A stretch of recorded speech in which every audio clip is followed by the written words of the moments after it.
Hi guys, welcome back to my channel. Thank you guys so much for tuning in. My name is Simone if you're new here and you don't know.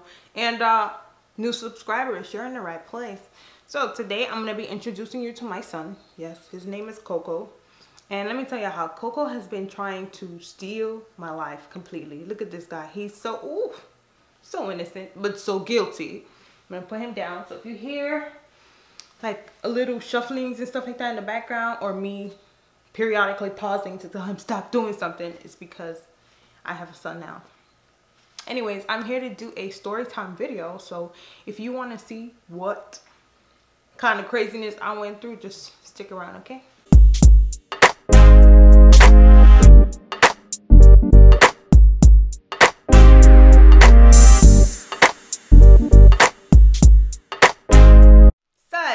The beginning of my junior year in college, I had like recently, I think, stopped talking to, well, first of all, before I even, hold on. All right guys, so before we even start, disclaimer, PSA, this was entirely before Christ. So if you're gonna sit there and watch this video with your popcorn thinking that you're gonna sit there condemning me, forget about it, okay? Because yes, I was going to church. Yes, I was hearing the word of God. Yes, I should have been doing what the word of God instructed me to do, but was I? Absolutely not. And so are many young folks who, I don't know, want to say are my age now, or just like millennials. They don't,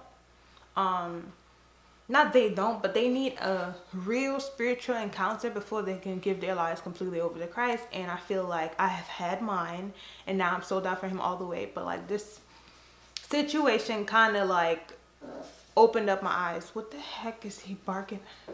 Oh, he's playing. But opened up my eyes, right? So this was the beginning of junior year. I had stopped talking to like one guy, and I was talking to this other guy that one of my guy's friends hooked me up with or whatever, and we were good. Like, you know, he had a great personality. Seemed as if he cared for, you know, the person that he's dating. And you know me, like, I give my 100% no matter what. So for a while we were good. You know, he had a car and everything, and I was just like, oh, okay. You know, in college, if you're talking to a guy who have a car, you're like, you know, F-list celebrity, but who cares? You know, he got a car, I'm gonna be getting driven home or whatever. But I'm from Caribbean descent, so obviously if he's taking me home, he can't take me in front of my building. You can take me by the bus stop by my building, but you can't take me in front of my building, because I feel like all those people know me. They know my parents, and I don't want nothing getting leaked out to my mom that I'm over here taking rides from guys or whatever. So everything is going good or whatever, except one day he left me. That's when I feel like in my heart things started going down, because he left me one day on campus, and I called him. I'm over here being the big idiot. Like, I'm over here getting my bag, feeling very like secure in myself, leaving class, and I'm walking to where he usually parks. So I call him and I'm like, oh, hey, where are you? And he's like, oh, I left.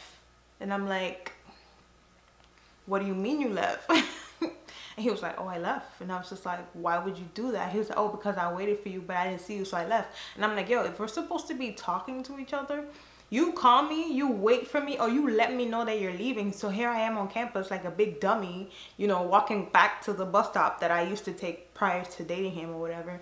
And I'm just thinking to myself, like, wow, you are so stupid. Like, what's wrong with you? But then again, it's like, it wasn't my fault, but I couldn't help the way I was feeling. So of course it was my fault. But did I stop talking to him then? Absolutely not. No. Cause why? Cause you're young, you're dumb, you know.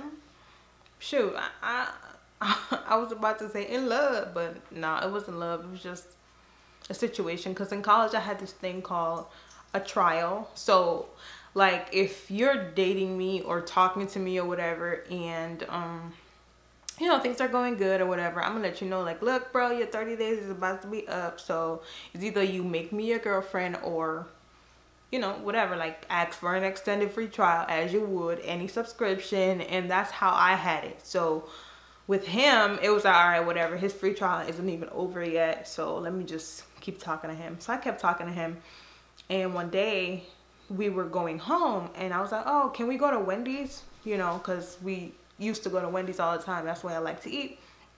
And that day he never answered me. Like, he acted like I didn't even ask for anything. So I was like, all right, cool, whatever.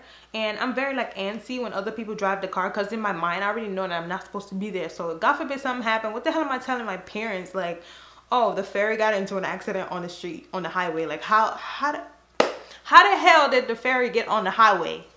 My mom would be like, you think I'm stupid? You think I was born yesterday? So I was not having that. So what happened was, the day that I decided to trust this man and was like, okay, whatever, you know, he got it. We haven't gotten into a accident or anything, you know, so let me just sit back, relax, and enjoy the ride, whatever. He don't want to go to Wendy's, just let it be. Listen to your gut, okay? And then if you have a thought about something happening, prepare, because it's about to happen. So that same day, right, this guy's driving, and then this spot is like so small, and he still tries to like fit in there, but on the other side of the spot that he's trying to fit into is like a bridge. So like he winded up on like hitting the bridge and wrecking the whole front of his car, y'all. I started screaming hysterically. I thought I was going to die. When I realized that everything was good and I only had like a mild headache, I was like, oh hell no.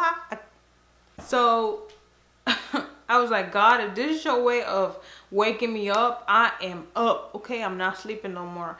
But that situation happened. He turned to me, he was like, oh, are you okay? I was like, yeah, I'm fine. And then guess what happened? We had to call the tow truck. Obviously we can't leave the car there. And guess who had to pay for the tow truck, y'all? Yes, Sugar Mommy Sussy is who had to pay for the tow truck. But I don't want to like bash him, because he was not broke, you know. He got a car. He got to afford the car note. He was working in construction, so he had money. It's just he didn't have money that time. I guess he wasn't. Oh my God, I got it now. So that's why he didn't want to go to Wendy's, because he didn't have. But no, wait, debit cards existed, so it's not a theory. Please, never mind that. Anyways, I couldn't tell my parents about the car crash, so I spoke to my friend at the time, and I spoke to my brother. I was like, oh my God, yo, I can't believe it. Like, I almost died. He's like, yo, what happened? I'm like, I got into a car accident, because, you know, the way our room was set up is I'm across the hall, my mom's like on the other side. You can hear her coming, but I was not, like, I was so traumatized that I thought I was loud. So I was there whispering to him like, oh, I'm sorry, like, I almost died, da, da, da. And then he was like, bet you won't do that again. Of course not. So that ended up happening or whatever. And you know, we got through the car crash, so I thought in the future we'll get through everything else. He had to take the train and the bus and stuff like that to get to school now, and I'm back to being a regular girl. And instead of me being an F-list celebrity, I'm now a Z-list celebrity, because I don't have a man who has a car. I have to take the ferry still, I have to take the bus still, and get where I'm going. So that happened, and you know, we were doing that for a while. Our situation was strong, and for a while, you know, the trial went out of my head. I'm like, okay, I'm not gonna put any pressure on it, because this accident extends the free trial because of the way he handled it, right? But then one day we're on a train together. Mind you, I'm not on the train going home. All right, well, not going home, but I'm not on the train going where I'm supposed to go. So I lived by the 4 train line, and he lived on what train is that? The J. So he has to get on the J train, and I have to get on the 4 train. But what I used to do was take the J train and get off at Broadway Junction. Is it yeah, get off at Broadway Junction, and then get the A train, and then transfer from the A train on Utica to go to the 4 train. No, not the 4 train. So, all right, I'm confused now. All right, so the way the trains were set up is like, he lives on the J line, right? I live on the 4 line. The 4 and the J they don't cross each other, to my knowledge. So I used to take the J train, get off at Broadway Junction, take the A train, get off at Utica, and after I get off at Utica, go up some stairs, and then take the bus to go home. Whereas if I get off the ferry, I can just walk a little bit, get on the 4 train, get off at my stop, and be home. So I don't know. I'm that girl. I go all the way out. If we're dating, whatever, you don't have a car, I'll be there with you, because when you had a car, you know, you allowed me to be in it or whatever. So we're on a train, y'all, and I'm going through his phone, well, his pictures, not like necessarily his phone. I'm going through his pictures and I'm just like, oh wow, okay. But he has like nudes of other women in there, and I was just kind of like, why are these still here? He's just like, oh, I don't know.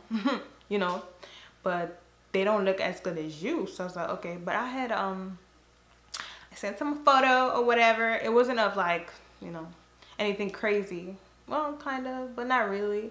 Anyways, I sent him a photo. I'm sorry, Mom, if you have to hear this. I won't send you the link.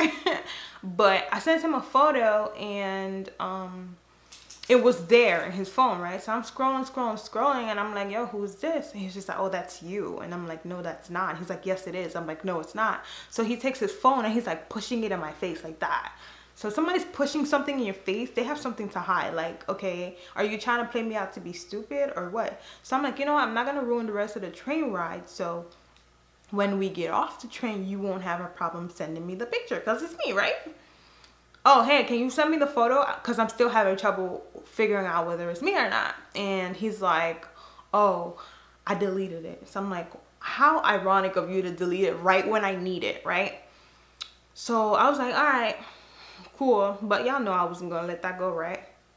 So I went on Google and I found pictures of the male genitalia, and I chose the best one and I sent it to him. I was like, oh, since I'm having trouble figuring out if that's me on your phone, I'm having trouble figuring out if this is you. Who the hell told me to do that? Who? I did it. And he called me all types of female dolls, y'all. And I was just biting back. You bite me, I'm gonna bite back. So I'm just like, yo, you compared me to your mom, so do the equation. So he later sent me the photo, and guess what? It was me. Yes, it was. I was the person on his phone that was in the recent. But I still don't take fault for that situation, because if it really was me, then you should have handled it better. You get what I'm saying? Now, how can you handle a car crash, but you can't handle, you know, telling me that this is me? Okay, just calm, collective. I hear somebody in the back saying, so if it was you, how would you have handled it, right? This is what I would do. You're going through my phone, you see a photo, you're having trouble recognizing if it's you or not. What I would do is be like, hey, look at the date. Hey, check to see if anything on this photo symbolizes you in any way, shape, or form. I would have said it calmly, not angrily, okay?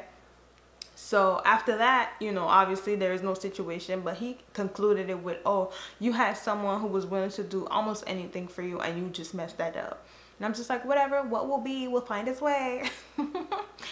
But yeah,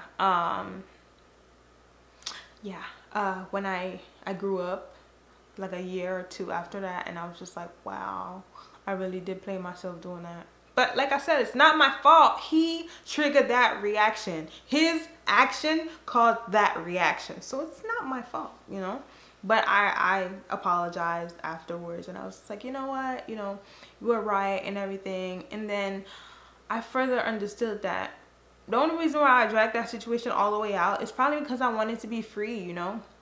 I was having a lot of problems at that time, still trying to figure out who I am, still trying to, you know, mold and shape myself into being everything except a statistic. Like, I feel like I was so obsessed about not being a statistic that I completely lost myself in the process. And you know, when I realized that, I reached out to him. I was like, look, you know, my apologies. And he was like, yo, you know, no hard feelings or whatever. And he moved on. But he moved on quick, because he was back with his ex in no time. So let me tell you how my God has been watching over me even in my mess, okay? So this concludes my story time. I hope you enjoyed it. Y'all, please don't forget to like this video. Leave comments. Ask me what else you want to know. I got millions and millions of stories to tell, okay? So without further ado, I'll see y'all in my next video.